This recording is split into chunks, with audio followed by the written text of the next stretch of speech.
ambiente de água, diminuição de uso de agrotóxicos, né, melhoria do sistema de produção de uma maneira geral.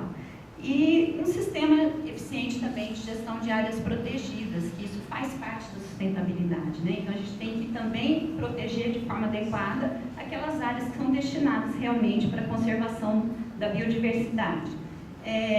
Também eu acho que é importante, assim, para a gente conseguir chegar nesse caminho, é muito importante que a gente consiga o envolvimento do produtor rural. Eu acho que esse é o principal desafio que eu coloco aqui, porque a gente tem o conhecimento, a gente tem mecanismos legais que podem ser aprimorados, né? Então a gente hoje critica muito essa lei de proteção da vegetação nativa, que ela trouxe retrocessos, mas ela também trouxe alguns avanços, que a gente tem que aprender a aproveitar essas oportunidades.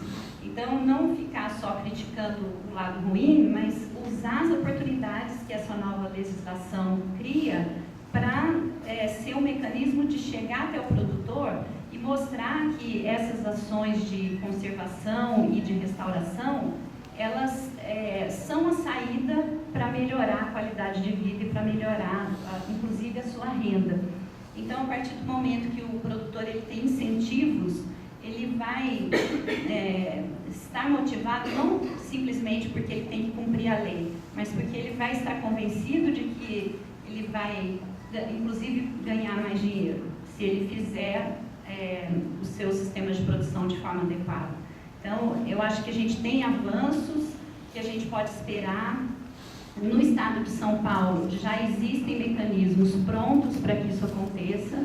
Então, nós temos já um sistema pronto de apoio à restauração ecológica no estado de São Paulo, um sistema eletrônico. Ele foi construído com participação da academia, então, e ele prevê mecanismos de auxílio, inclusive, ao produtor, para que o produtor sozinho possa desenhar os seus sistemas de produção e de restauração sem muita ajuda externa, e de mecanismos também de monitoramento desse sistema, para que o poder público possa realmente garantir que isso se efetive, né?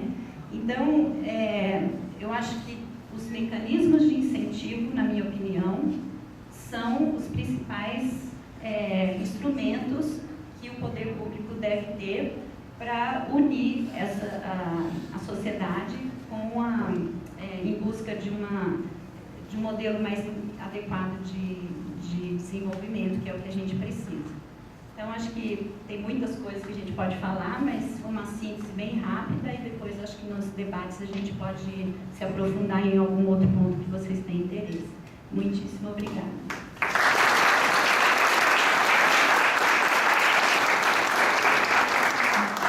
Uau! Eu sempre ouvi falar muito bem de você, da sua atuação na academia, mas eu ainda não tinha tido o privilégio de ouvir pessoalmente. Eu acho que a sua fala vai muito no sentido da contribuição que a academia dá. No dia a dia, quando a gente fala de sustentabilidade, principalmente na política, tem muita gente, principalmente em São Paulo, que é um estado altamente industrializado e com agricultura por toda a sua extensão, as pessoas falam, esses malucos vão acabar com o PIB do estado só para plantar árvore, né? E não é só isso. O desenvolvimento sustentável é possível do ponto de vista econômico, é possível do ponto de vista industrial, e eu acho que a academia realmente está trazendo soluções para isso, e fico muito feliz de saber que tem um centro de pesquisa muito atuante nesse sentido aqui em São Paulo. Obrigado, professora. E agora eu vou chamar o professor Marcelo também para, no mesmo sentido, estar dando a sua contribuição aqui de como que é dentro da academia essa visão para você. Bom dia a todos e a todas. Cumprimento o prefeito Gazeta aqui, a senadora Marina e os pais, cumprimento toda a mesa aqui, colegas de trabalho aqui da Unesp. Eu queria primeiro falar sobre a universidade. Meu ponto de partida é esse. O que é a universidade? Então, nos documentos oficiais, a universidade aparece como um tripé conhecido: ensino, pesquisa e extensão.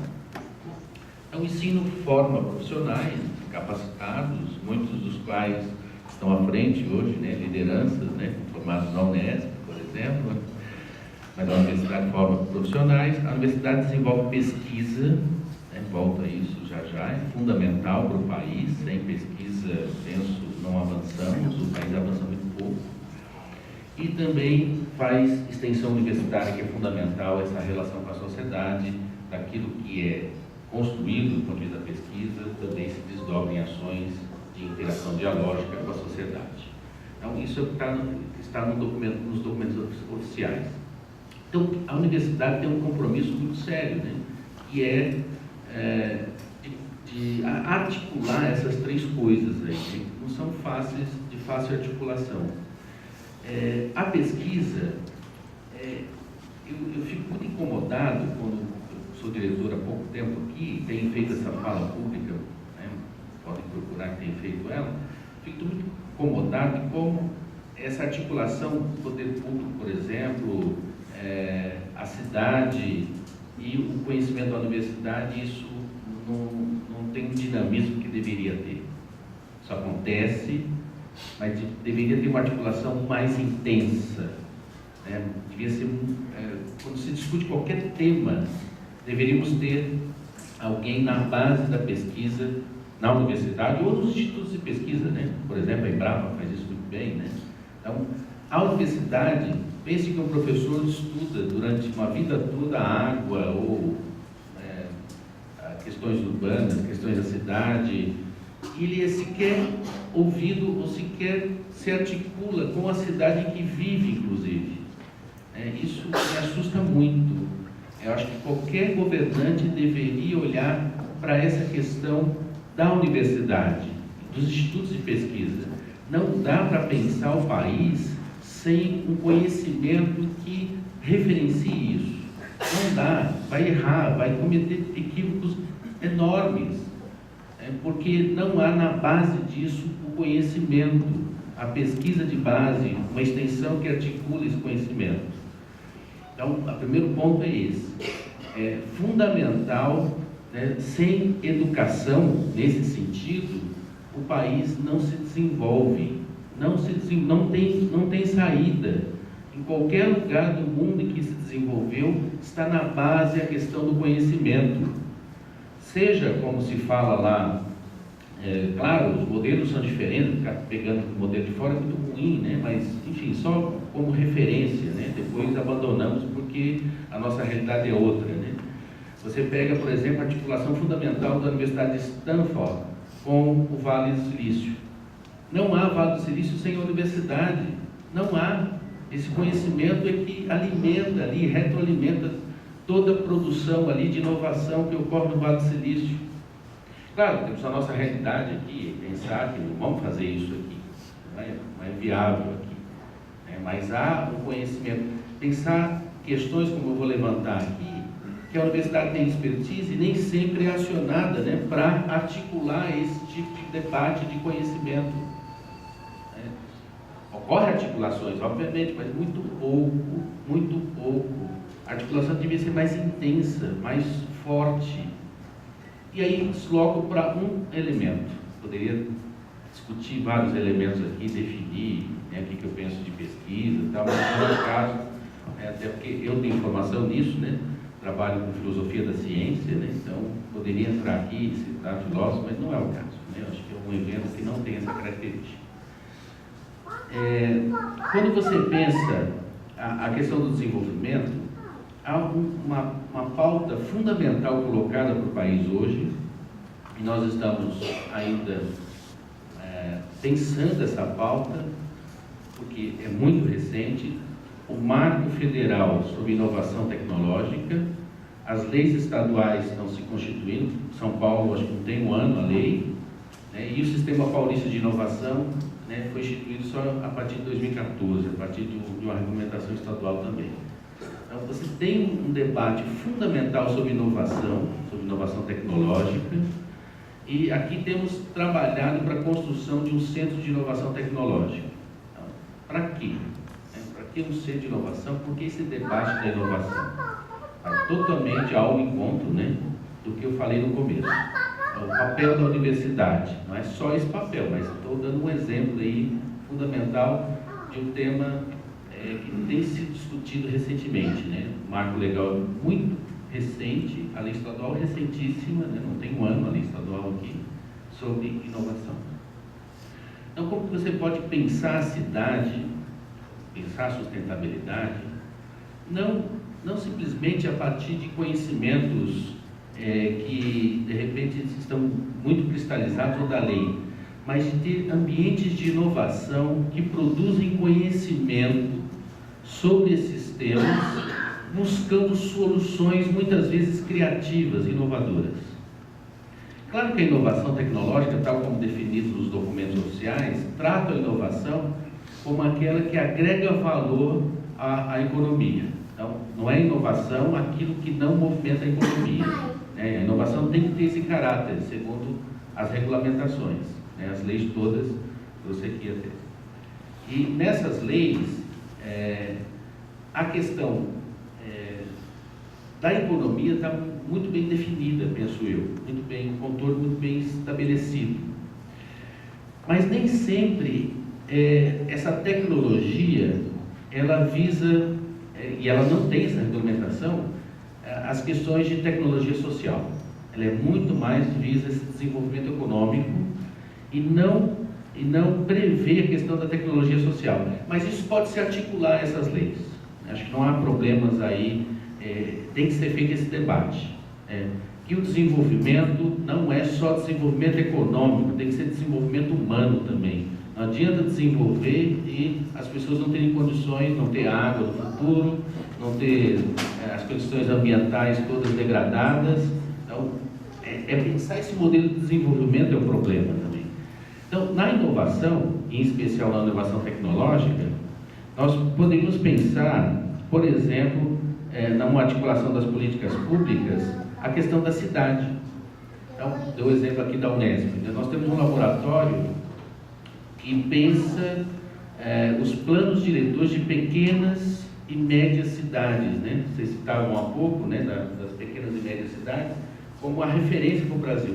Então, você tem estudos interessantes sobre planos diretores, né? Cito aqui estudos lá em São Paulo, na Nabil Bonduque, Emílio Maricá, tal, mas aqueles estudos são de grandes cidades. Não há estudos consistentes e bem elaborados sobre pequenas e médias cidades. O que é o desenvolvimento de uma pequena e de uma média cidade? Então, como é que você responde essa pergunta? Você responde se você tiver um laboratório que estuda isso e vê as potencialidades e as inovações que podem ser construídas a partir disso. Questões como criação de parques florestais urbanos. Como pensar isso sem fazer um estudo bem elaborado do impacto que isso tem na cidade e como fazer? Como criar leis de inovação? A gente tem um problema muito grande aqui no estado de São Paulo, que é a guerra fiscal, né? Muitas empresas saem de São Paulo, vão para outro estado, porque o estado tem um percentual menor, né? Que é de ICMS, o ISS. Então, há um problema aí a ser enfrentado. Como pensar, como o município ter uma lei de inovação que incentive exatamente esse lugar do debate, do conhecimento, buscando soluções dos problemas colocados pela cidade, colocados pelo país. Fundo verde, a necessidade da construção de um fundo verde na cidade, gestão de resíduos sólidos. Por que não pegar alguém que domine esse debate sobre resíduos sólidos e referenciar o estudo a partir desse que estudou a vida inteira resíduos sólidos? Não, se descola e faz um plano sem ouvir quem estuda isso a vida inteira. A água, nós temos áreas degradadas aqui, temos especialistas que estudam a questão da água, a questão de como recompor, né, toda essa... Por que não articular isso com as políticas públicas que serão construídas?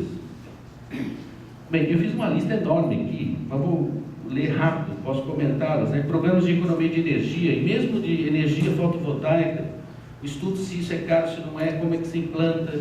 Eu sei que no caso da cidade, quando teve lá o Cinema Novo, né, tinha uma ideia lá do Glauber, que era o seguinte: uma ideia na cabeça, uma câmera na mão, eu consigo fazer cinema. Na arquitetura isso não funciona. Por quê? Uma boa ideia, sem dinheiro, não faz nada. Né? Então não dá para fazer arquitetura, ou fazer construções, ou fazer qualquer tipo de intervenção, se não há uma política pública e investimento investimentos para aquilo, né? E priorizar aquilo, né? Há um modelo de desenvolvimento muito na mente nossa, né? Que vamos derrubar tudo e vamos ou movimentar a economia do ponto de vista das plantações aí de cana, de monoculturas aí, ou você faz isso, derruba tudo, né? Vai derrubando, ou traz grandes empresas, né? Esse é o modelo que a gente tem na cabeça. Desenvolver, vamos trazer uma grande empresa para Bauru, desenvolver o Bauru. Não sei, acho que isso tem que ser debatido. Eu acho que não. Talvez pequenas empresas que têm um impacto muito menor ambiental, talvez seja uma grande saída. Daí o Centro de Inovação também tem esse aspecto de ser um lugar em que você possa pegar. Eu sei que o número é baixo, eu posso até citar os números aqui, mas você pegar boas ideias que saem da universidade, especialmente aqui em Bauru, é uma cidade universitária, essas boas ideias podem virar bons negócios. Claro que o número é baixo, né? Há um percentual já identificado que assim, de 100 boas ideias, uma vira uma empresa, uma startup, depois uma empresa. Né? E isso é real, né? Nós sabemos disso. Mas essas 100 ideias, as 99 que não viraram, elas também modificaram a cabeça desses alunos que são formados, que certamente vão pensar de forma muito mais criativa quando se dedicar profissionalmente nas suas áreas de formação. Há um sistema também de geoprocessamento dos municípios que podem ser construídos. Então, há professores que trabalham com geoprocessamento e às vezes não são ouvidos para discutir geoprocessamento do município. Então, há uma articulação necessária, essa é a minha fala, entre aquilo que se constituiu, e me refiro aqui especialmente ao Estado de São Paulo, né? Mas vale para todo o Brasil, né? A história da universidade é muito recente aqui, né? Nós temos em 1934 a formação da USP, ali, a primeira universidade a se constituir, há ensino superior anterior, mas a grande universidade se constituída aqui no Estado de São Paulo é a partir de 1934. A Unesp, ela nasce a partir de uma articulação, né, de institutos isolados, em 1976. Então, se você pensar nesses números, é tudo muito recente, né? Nós somos novos em quase tudo aí, né? Nessa questão do conhecimento que eu estou insistindo aqui, nós somos novíssimos, né? 42 anos a Unesp. A USP, a grande mãe das universidades é a USP, é recente demais, é de 1934, comparado com outros países, né, no qual as universidades já têm décadas, né, já têm, né, anos, são centenárias, são muito antigas, né? Nós não temos uma universidade muito recente, né? Essas universidades podem fazer articulação também com o poder público, pensando políticas de sensibilizar os alunos já na educação infantil para essa questão da inovação, do conhecimento, né? Enfim, há uma pauta grande, né, de questões ambientais, de revitalização de córregos, da questão da água que eu falei, da questão da preservação de áreas verdes, etc. O meu apelo, a minha fala aqui é: a universidade é um patrimônio precioso e nem sempre considerado. Eu acho um absurdo falar isso, mas é isso que ocorre. A universidade, por isso que fala, vamos sair do muro, né? O professor usou, vamos sair dos muros, tal. A universidade também faz isso, ela se fecha em muros. Mas se fecha porque há uma visão da universidade que eu acho equivocada. Ela tem que se abrir.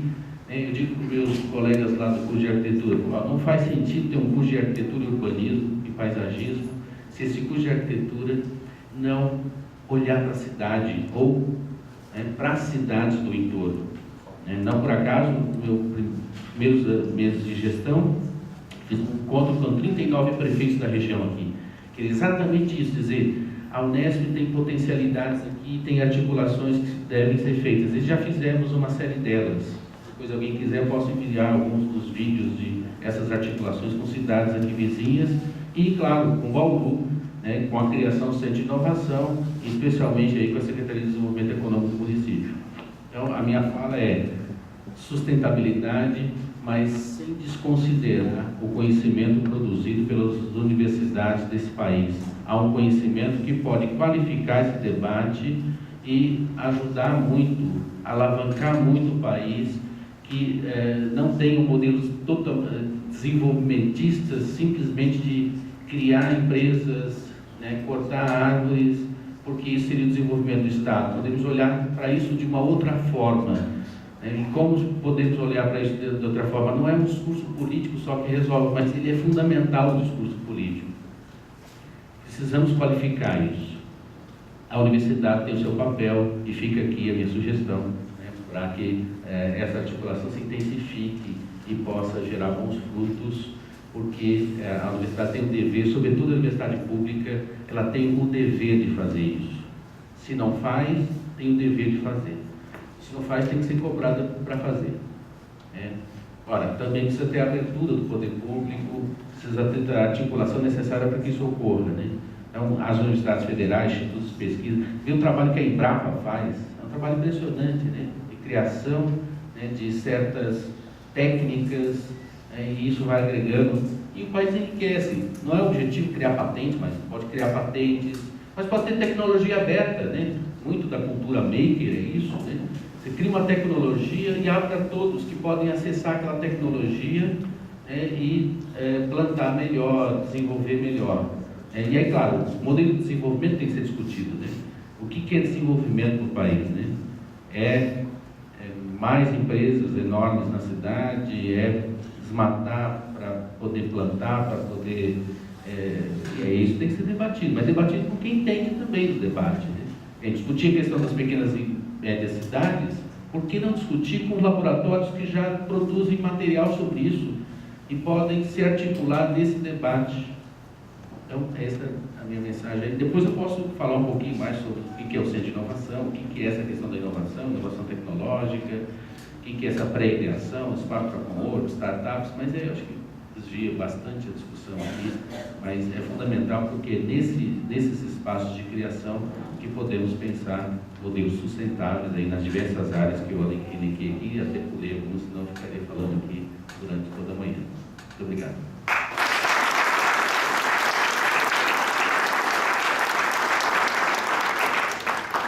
Você sabe, professor, agora no começo de janeiro, eu tive a oportunidade de, por um programa da RAPS e da Fundação Lehman, de estar indo até a Universidade de Oxford, no Reino Unido, participar de um curso sobre integridade e combate à corrupção. E Oxford tem 1000 anos de história. Eles têm dentro das suas faculdades uma que é exclusivamente para estudar governo. E uma das coisas que mais me chamou a atenção é a alta presença de membros do parlamento ali, no dia a dia, conversando com os professores e pesquisadores, gestores públicos, alunos que querem estar atuando na política, na linha de frente, estão se preparando ali. E acho que a sua fala me trouxe muito essa imagem, né? Falei, pô, que legal, aqui o pessoal tem uma faculdade exclusivamente para estudar isso. E o governo tem muitas parcerias com Oxford também, todas as políticas públicas, tem uma interação muito bacana entre a academia e a gestão pública de fato. Mas e a parte prática aí? Perfeito. Como que é ali no dia a dia, você gerencia diversas secretarias, diversos interesses? Como que funciona isso? Conta um pouquinho pra gente. Vamos lá. Bom dia a todos. Para mim é uma grande honra poder compartilhar novamente de uma mesa com a minha querida senadora Marina Silva. Estivemos juntos em 2010, em 2014 diretamente, mas estivemos juntos também. A senhora sabe que eu tenho um imenso carinho, imensa admiração pela senhora, pelo seu trabalho e por tudo que a senhora representa para o nosso país. Agradecer a todos da mesa também pelo convite, Luiz, Maíra e a todos os professores aqui também presentes. Eu posso falar que hoje não vou falar com o coração porque eu me sinto em casa, né? Me sinto em casa porque milito na causa socioambiental há muito tempo, desde a minha juventude. Sou formado em Biologia aqui pela Unesp de Bauru e logo nos primeiros movimentos fui o primeiro candidato do Partido Verde na América Latina em 1992. Então tenho uma história grande na questão política e na questão socioambiental. E posso dizer que hoje, talvez, por ser um dos melhores anos da minha vida, os 2 que eu estou passando como prefeito, também são os anos dos maiores desafios, de como implementar tudo aquilo que eu defendi ao longo da minha carreira acadêmica e política, agora como gestor de um município de uma cidade de médio porte como Bauru. Posso dizer para vocês que é um desafio complicado, muito complicado. São inúmeros problemas de todas as ordens e como fazer com que esses problemas possam, de fato, surtir efeito para aquelas pessoas que mais precisam e que estão na ponta. E, ao mesmo tempo, você ter todo o arcabouço legal, jurídico e prático na proteção da sustentabilidade do município. Digo isso porque em 93, quando eu assumi a Secretaria do Meio Ambiente, aqui nós temos dois, a Maíra, secretária agora, o Luiz, secretário do Meio Ambiente também, e o Rodrigo, que foi prefeito antes de mim, também foi secretário do Meio Ambiente, nós já discutíamos qual é o futuro que a gente esperava para a cidade de Bauru. Naquele momento, preocupado com a questão da água, porque Bauru tem problemas históricos com a questão do abastecimento de água, nós projetamos algumas unidades de conservação. Naquele momento foi escolhido algumas APAs, né? A Maíra já citou aqui as 3 APAs que nós temos no município. Eu me lembro que o prefeito da época, Artilei de Lima, um parlamentar que tinha sido deputado por 5 mandatos, virou para a gente e disse assim: mas vocês vão travar a cidade desse jeito. Porque como que a cidade de Bauru vai crescer se a gente tem 3 unidades de conservação, praticamente concentrando o centro da cidade sem possibilidade de expansão? E nós dizendo que não, que a cidade precisaria proteger os seus remanescentes e principalmente os seus mananciais para abastecimento de água da cidade. E foi aí que nós projetamos as APAs. E 25 anos depois, eu sou o prefeito que reconheci que nós precisamos melhorar esse conceito da unidade de conservação e principalmente da APA. Porque de nada adiantou se fechar as unidades de conservação para o uso e ocupação do solo por pessoas que já moravam ali. Foi um erro. Talvez um erro estratégico, mas que surtiu efeito a longo prazo, vai surtir efeito a longo prazo. Mas agora a gente imagina que, ocupando as áreas de APA com moradias e pessoas já moram nessas áreas, nós podemos pensar no modelo compensatório. As pessoas que moram ali podem ajudar a preservar as APAs do ponto de vista ambiental. Coisa que não aconteceu ao longo dos 24 anos. O desmatamento ocorreu, as pessoas ocuparam, hoje você tem grande parte das APAs sendo usada por pastagem, por cana, e agora com esse novo modelo, 24 anos depois, a gente espera, fizemos a mudança agora no ano passado, mudando o artigo 73 do nosso plano diretor, para que fosse permitido o uso e ocupação do solo nas APAs dentro de um modelo compensatório, em áreas apropriadas para isso. Espero certamente que isso tenha um efeito positivo na proteção do meio ambiente, porque é isso que a gente espera, né? Compatibilizar o uso e ocupação do solo por pessoas que moram ali e, ao mesmo tempo, tendo a preservação do meio ambiente, dos remanescentes florestais e, principalmente, da proteção das águas. Ontem mesmo, estive presente em uma das favelas da cidade para levar até uma boa notícia, porque eu estive no Ministério das Cidades com o ministro Alexandre Baldi. Era uma região que tinha pessoas morando há mais de 40 anos, em estado de total miséria, próximo de um córrego, numa região de alta vulnerabilidade, e nós conseguimos, junto ao Ministério das Cidades, qualificar Bauru na excepcionalidade e conseguimos, do Ministério, 30 milhões de reais para habitação popular para essas pessoas.